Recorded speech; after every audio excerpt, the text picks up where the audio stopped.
In 2014, a little indie horror game called PT hit the PlayStation Store.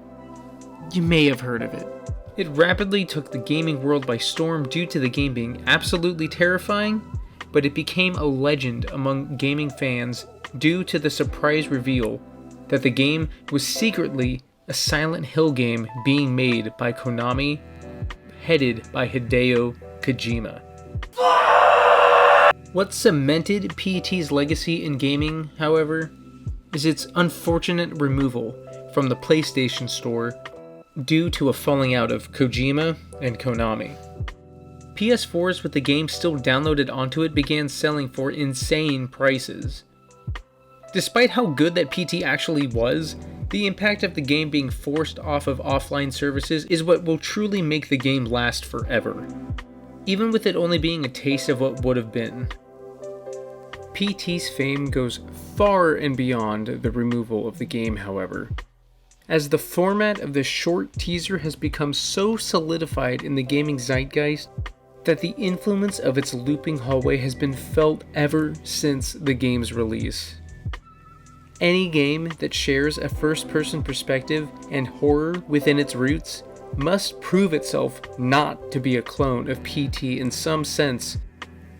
For God's sake, Resident Evil 7 was compared to PT up until recently, and even then you can still get to the gist of the game to people by just saying, it's like PT, but the PT situation was one that was pretty unprecedented in the public gaming eye at the time of its release. In my opinion, it has only strengthened the importance of emulation in the preservation of gaming as an art form. It wasn't until the Taiwanese studio Red Candle Games released the now famous Devotion that we could reference a second instance of a PT clone, and not in just terms of gameplay. Red Candle Studios is a Taiwanese game studio that was founded in 2015, determined to devote their time to their first game, the point-and-click horror-focused Detention. Released in 2017, Detention was released to critical acclaim across most major review sites, and horror fans alike. Using 1960s Taiwanese and East Asian culture as a starting point, it gave a lot of people a fresh take on a horror backdrop, and was honestly kind of educational to a lot of players about some of the goings-on of Taiwanese history. It took place during the White Terror period, and there were all kinds of themes and subtext going on that bleed into and beyond the tragic story and programming language behind the game. Detention is a small game that, especially in hindsight, feels like a passion project. It feels like a story that the developers wanted to share with the world. It wears a lot of its influences on its sleeves. It shares a lot of its DNA with the Silent Hill series with its soundtrack, as well as the overall atmosphere and heavy symbolic imagery in the environments, as well as its use in some of the game's puzzles. Which leads me to want to talk about one of, in my opinion, the best aspects of Detention, which is how well the elements of the game blend together. Detention is, as I said previously, a point-and-click, narrative-driven horror game. I actually haven't stated this before on the channel, but I do believe that horror is the best genre in order to look at the human condition with. As humans, we are complicated animals with a conscience. We have the ability to reflect, to contemplate, and to make decisions outside of base instincts, which separate us from a majority of the animal kingdom. With these concepts, there is also the chance for error, to feel guilt, to feel shame, to feel, well, an emotion that in reality, outside of a societal concept, is not really necessary for survival a majority of the time. Horror shines the brightest when used in a lens of having us face ourselves. It can put ourselves in a lens that we don't often want to see, and one that we choose to ignore a lot of the time. We are ugly inside. We have all of the potential for evil and are usually unaware of this or choose to ignore it. Horror can make us face that and make us repulse at what makes us human. Horror forces us to look inside of ourselves. Detention is a game that forces the main character, Rei, to look inside of herself at a lot of the things that she has done yet chooses to ignore. The story of Detention is, at its heart, a simple one, but with really broad and complex implications, and it is told through a non-linear-ish, somewhat multi-character format. I won't try to spoil the entirety of the game here because, unlike Devotion, I do believe that you should play it, and I feel like I can delve into what makes the story interesting without giving it all away. Taking place in 1960s Taiwan, its focus is on the White Terror era of the country's history, in which the entire country was placed under martial law for 38 years and 57 days, May 19th, 1949 to July 15th, 1987. During this time frame, over 140,000 Taiwanese people were imprisoned and roughly 3,000 to 4,000 were executed for being opposed or perceived to be opposed to the Chinese Nationalist Party. Throughout the game, you play as a boy named Y and a girl named Ray. At first, they seem to be loosely connected by the school system that they are both a part of, but it quickly becomes apparent that a lot more lies beneath the surface of these two people. The ending of the game is loosely telegraphed from the beginning and is evenly paced throughout, through narrative beats as well as environmental details, but a lot of info is nicely restrained from the player. You get the information that you need, and even though there isn't too much that isn't told to you to the point where anything feels ambiguous, it's not unreasonable that you may have missed an intended implementation of a story beat or a metaphor. It's a very well told story, through not only by means of telling a story, but making the world be involved with the storytelling.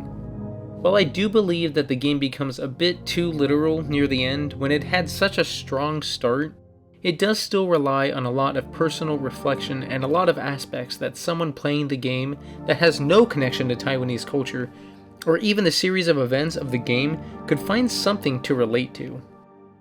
The themes that Detention has us face are ones of trust, dealing with consequences to what you believe is correct, dealing and coping with guilt, questioning the inherent servitude of your country and the ideals of blind patriotism. None of these aspects need to be taken into the lens of another culture to be felt and appreciated as a listener of a story. The story is only emphasized through Detention's gameplay.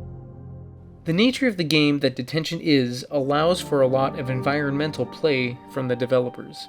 Not unlike Silent Hill caking a lot of its decrepit dungeons with metaphors and symbolism related to the characters or just the overall themes and story of the game, Detention uses a lot of symbolism and imagery to invoke the game's themes, adding to another layer of narrative depth. The puzzles in Detention are surprisingly very well diverse. They range from the classic get item, use item, which by this point in horror gaming and this channel, we all know and we all love. Hopefully. But there is a nice refreshing taste of genuine logical, use your brain puzzles.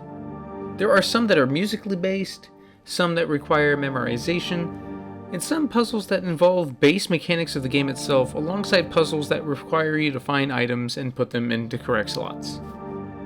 And if I'm being frank about it too, the puzzles in Detention are really not anything too special.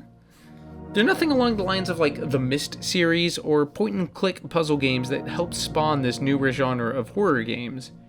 But when you compare them to most successful horror games going as far back as even like Dead Space, where the puzzles are so limited to things like, move this over here, or hey, can you get this item and open a door, only to never actually use the item you found in any meaningful way?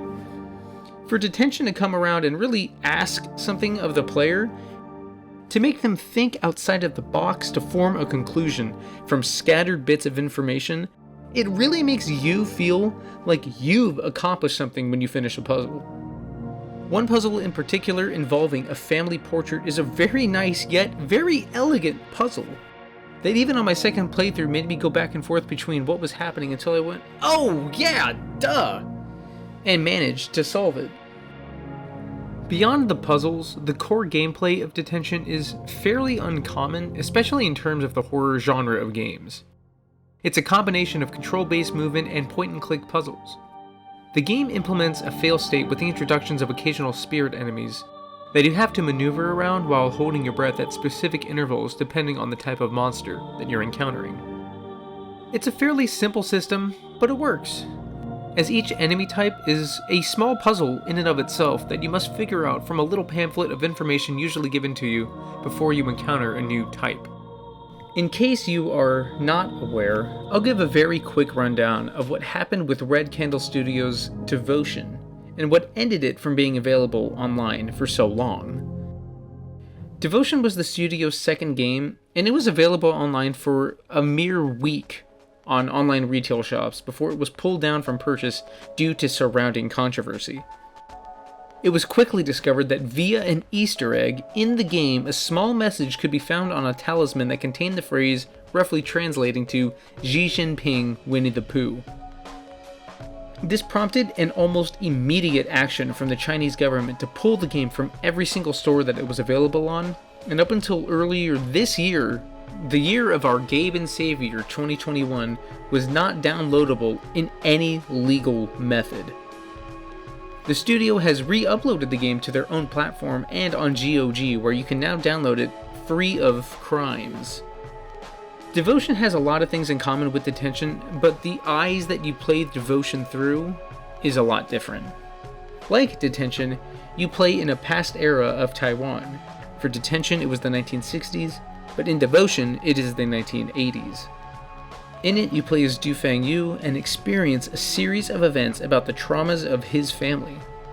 Devotion is actually rather unique in the characters presented in the game beyond just the unique cultural lens, due to the fact that both Du Fangyu and his wife are both people that used to be in show business.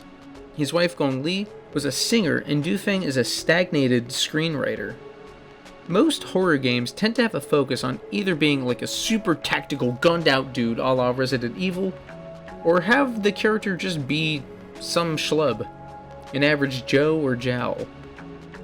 Devotion is interesting in that it pits you in this predetermined miserable household of achieved yet also lost dreams.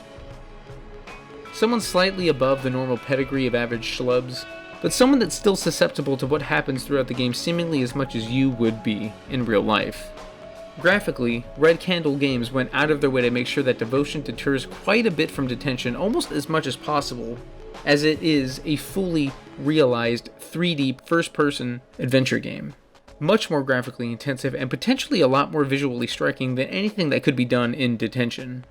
And while, in all honesty, I don't think Devotion has aged as well in terms of distinct visual style as Detention has, it is still an impressive sophomore output from the team, and when it was released, it was very graphically competent. The gameplay of Devotion is something that I would describe as a first-person PT-influenced walking sim. Its most immediate brethren is probably Layers of Fear, as there is hardly ever any real danger apart from one or two small little segments. A majority of the time playing through Devotion is spent wandering around the memories of your time as a father and the troubles that your daughter, Du Mei Shin, experienced growing up as your daughter. There's the occasional puzzle segment, such as where you have to put specific items into a wine barrel, but nothing ever comes close in terms of complexity to some of the puzzles from Detention. Like a lot of horror games that I cover on this channel, and by this point you should be aware of, just like in Detention, a lot of the puzzles in the game resort to the tried and true method of find item, use item. It's a simple format that lets you feel smart without having to force too much brain power out of you, and I can't complain on any front because my frontal cortex is about the size of a dime that was bent in half. Story-wise, Devotion is a tragic tale of, well, devotion, but more accurately put, the tragedy of what putting your devotion in the wrong aspects of your life can cause. You play through memories of several years within the Du family, and witness the decline of the unit as a whole, beginning with the stagnation of Du Feng's screenwriting career, the mysterious illness of Mei Xin, and the troubled tension between Du Feng and his wife, Gong Li, due to your complete, obstinate stubbornness against anything resembling a caring individual. So you may be asking yourself if you have, looked at the title of this video. Okay, well, what about this game is bad? Well, walking sims need to either have an interesting gameplay loop or at the bare minimum, tell a story well to mitigate the inherent dull nature of the mechanic the genre is named after. If the gameplay loop of the walking sim is relatively lacking, then a good story can lift it up. Dear Esther is a game that I feel helped pioneer the walking sim genre, and I hear a lot of negativity thrown at it for its incredibly bare-bones mechanics. The story is presented in a non-linear, scattered, artsy-fartsy sort of way, and concludes precisely the way it started in that sense. I personally think that Dear Esther was kind of ahead of its time. A game as artfully deliberate as it ended up, I feel like the genre needed to be better established for it to be appreciated. I think that the story of Dear Esther is a good one, and while it's not one that you will completely understand on your first playthrough, I think that it has enough going for it, that it's worth a shot, and one that didn't leave a bad taste in my mouth. But the gameplay isn't what you play Dear Esther for. It's the meditative experience. Layers of Fear is arguably the biggest comparison to be made with Devotion. Outside of being another PT-influenced title, it's another pure horror-based walking sim, and it tells a rather simple but also equally tragic tale of love and insanity. It is presented in a very unique way through the forms of psychological horror imagery and through the sections of the game separated by the paintings that your character makes throughout the game. What makes Layers of Fear not work for a lot of people is its complete lack of danger. After a certain point, you realize that you're just walking inside of a haunted house. Room by room, seeing what the spook is, and then wandering past it as if you were almost looking at a man in a mask behind a sheet of glass who was paid to not touch you, lest feel the excruciating punishment of being fired or fined. But for me, that wasn't really a deal breaker. I thought the atmosphere and the creep factor was still worthy enough for me to have enjoyed my time with Layers of Fear. But the story isn't what you really play Layers of Fear for. It's for the horror and interpersonal experience that it offers. There's not one thing in particular about Devotion, but it's a multitude of things layered on top of each other like a chocolate cake filled with hair. In my opinion, the biggest problems that Devotion has boil down to these two things in tandem. It's a walking sim with a boring gameplay loop and a poorly told story. Almost everything about Devotion, apart from the graphical aspect, feels like a genuine downgrade from Detention. From the horror, to the puzzles, to the presentation of the narrative, it all feels like a completely different team came in to write the story with the intention of trying to emulate the game that Detention was. Making Devotion a walking sim essentially slims down the potential for gameplay into a pretty narrow margin. Devotion's story at its core is one that I believe to be actually good. It hits a lot of the highs and lows that you would expect from a story like this, and gets to the heart of what makes the main character do the things that they do. But as I played through the game, I think I realized that I hate it when games give you a linear narrative that is broken up into just like memories, as if the character has amnesia and is only remembering the information given to them as the player is.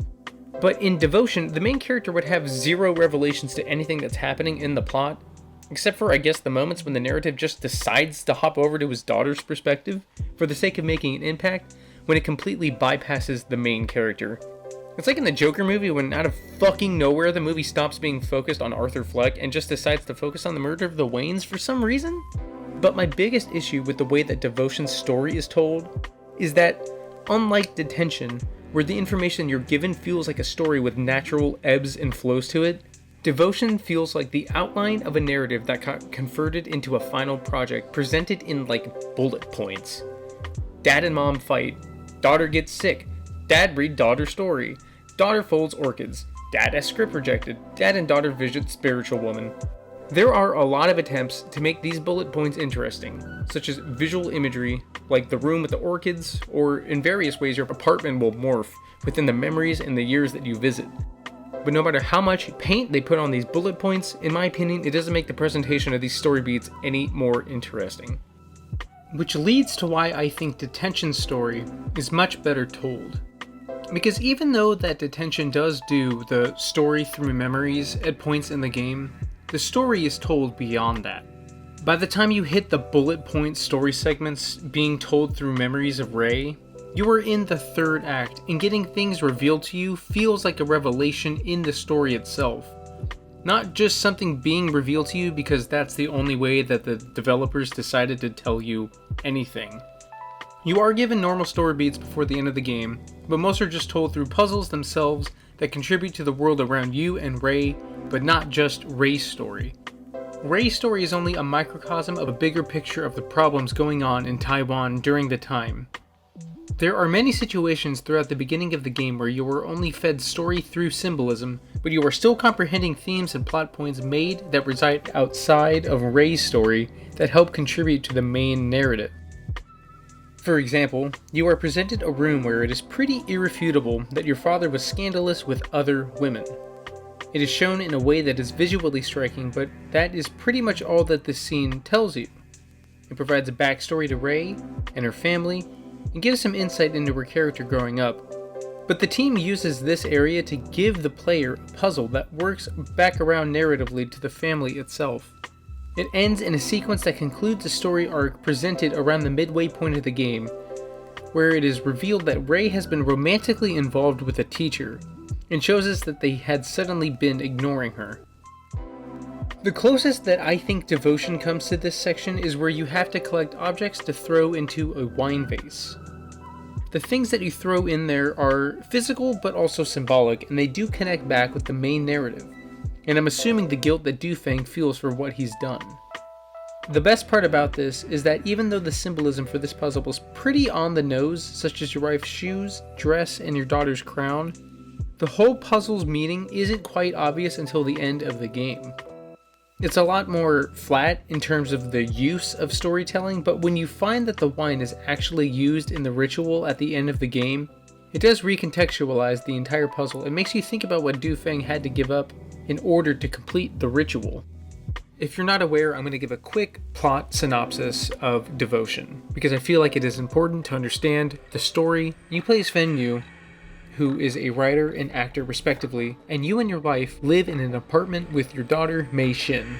The parents are both pretty successful in their careers, but Li Feng, your wife, steps away from acting to look after her daughter and the household. Mei Xin begins to suffer from an illness and is taken to the doctor to diagnose it. The doctor says she is suffering from a mental illness and severe anxiety. Feng Yu specifically refuses to believe that it is a mental illness and continues to believe that it's some kind of physical ailment. With Li Feng not working and Feng Yu's work drying up, the family begins to struggle for money. Mei Xin's parents begin to argue, and Yu begins to pay more attention to a cult that he has become involved with, even giving them a significant amount of money. The cult, which involves the worshipping of a godlike figure, is organized by a mysterious woman, and they insist that it can help cure Mei Xin, and Feng Yu believes them. He is deeply devoted to both the cult and his daughter, and it begins to mess with the family. Feng Yu and Li Feng separate. Throughout Devotion, Li Feng is presented as some kind of supernatural threat, with Yu seeing her as a threat to both his devotion and his daughter's health. Her parents' split only makes Mei Xin's mental health worse, however. She is clearly devoted to her parents, wanting nothing more than to impress them. She begins to become more and more unwell. Towards the end of Devotion, Feng Yu becomes more and more devoted to the cult. He agrees to follow a ritual that the people he's become devoted to say will cure his daughter. He puts Mei Xin in a bath full of alcohol for a week and locks her in. The cult says that it will cleanse and cure her, but she dies presumably from either the alcohol or the starvation and dehydration. The game's central theme is about, well... Come here. Shh. I'm gonna tell you a secret. Devotion! The game's central theme may be about devotion, but only the father really has an issue with his devotion. Because your wife's devoted to her family. Your daughter is devoted to her singing, mostly thinking that it will help revitalize her parents' affection towards each other and help the family reconnect. Both of these things are not bad. Both your wife and your daughter use their devotion to only things that are beneficial to the people around them. The worst you can say about Dufeng's wife is that she gave up a surplus of money from being a pop star, but it's not like giving up a life where she would theoretically be touring all of the time so she could spend time with her daughter is something that constitutes as bad parenting. Your daughter only wants to make your parents stop fighting, so she devotes herself to singing in hopes that she will become a star, and therefore will make you and your wife stop arguing. This whole arguing problem, by the way, is, again, all because Dufeng is kind of a piece of shit. Your daughter's constantly sick, which is really of no fault of her own, and the only issue with your wife being devoted to her family is because you are a loser And staying with you is only detrimental in hindsight because your stupid ass decided to drown his own daughter in fucking wine. Ugh. I do want to make note of this one thing, however, because I don't want to have this point go unnoticed. I have been told that due to the cultural difference of Devotion that I didn't quite understand the end, or that I would have been more accepting of it if I did some research on Taiwanese religions or the cult or some things after the fact. And in my opinion, at the risk of sounding ignorant, no, I don't think I need to. The cult in Devotion is no different than any other religious nutcase here in the States going about starving their kids hoping that God would save them, or not accepting medicine and putting their faith in prayer. It's the same issue with a different mask on its face. The character you play as in Devotion is so brain dead that committing to something as heinous as the things he does in the story of this game, that the idea of there being any significant cultural difference is just a non-point to me. The highlight of the entire game, as far as the storytelling goes, is probably the segment in which you read an illustrated book with your daughter. It tells the story of a father who is injured from hunting, and the daughter must go on a journey on her own to gather an orchid that will heal her father's wounds, if grown under certain circumstances. It's a nice change of pace from the rest of the game in terms of actual gameplay, story presentation, and graphical fidelity. And it's the only time in the entire game that feels like it comes as close to feeling like something the original devs of Detention made. The whole story being presented serves a multitude of purposes, one of them being a thematic parallel to the real situation going on with the family, kind of. 2, I think it gives the daughter the idea for folding the orchids in some attempt to help amend the dysfunctional family situation. It calms her down, makes her feel better, it's all good. 3, this next point I'll admit may be a me thing, but in hindsight, it seemed to me that this book sort of gave the father the idea to consider spiritualism, which eventually leads to his daughter's death, which really only makes the father look even more like an incompetent moron. Detention takes no risks or does anything interesting or even remotely one thing to differentiate itself from any other generic first-person horror game made by a rando indie team. Mechanically, it's no different from, let me see, The Dark Hotel, which is some random game I just found on Twitch. And I say this with no intended offense to indie developers crunching their way with games out there. All I'm saying is that for a studio to have such an atypical mechanical structure in their first outing, and then to play it so safe that it's almost impossible to tell its mechanics from another seems rather strange and incredibly just lacking.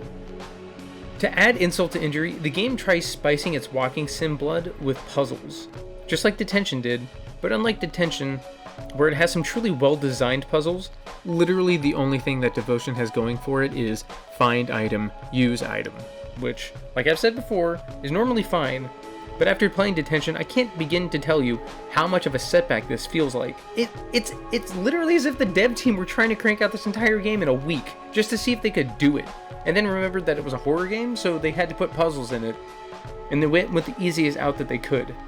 And what makes the puzzles, in my opinion, have even less narrative implements is that, unlike in Detention, where there are several that imply a lot about the story through the act of solving them, but they can also be taken symbolically beyond the bullet point narrative, which in my opinion makes them a lot more satisfying and engaging.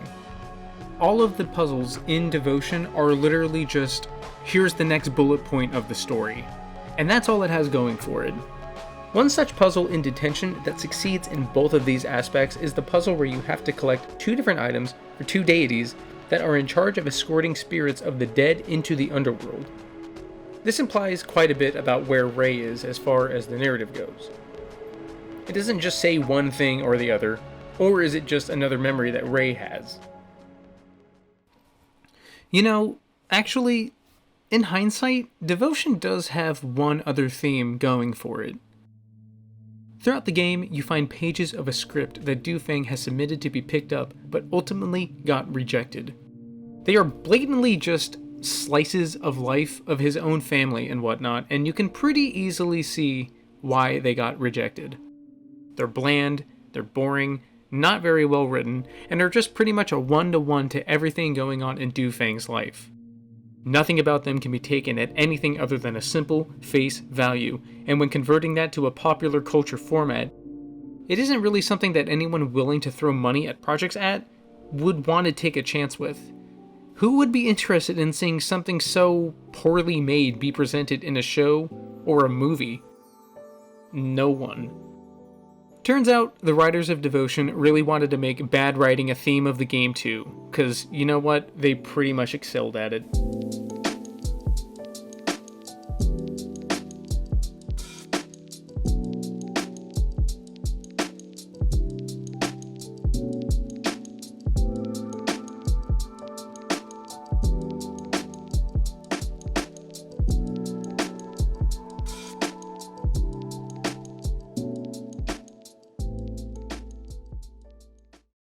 Tomato is a fruit, but it's also a vegetable.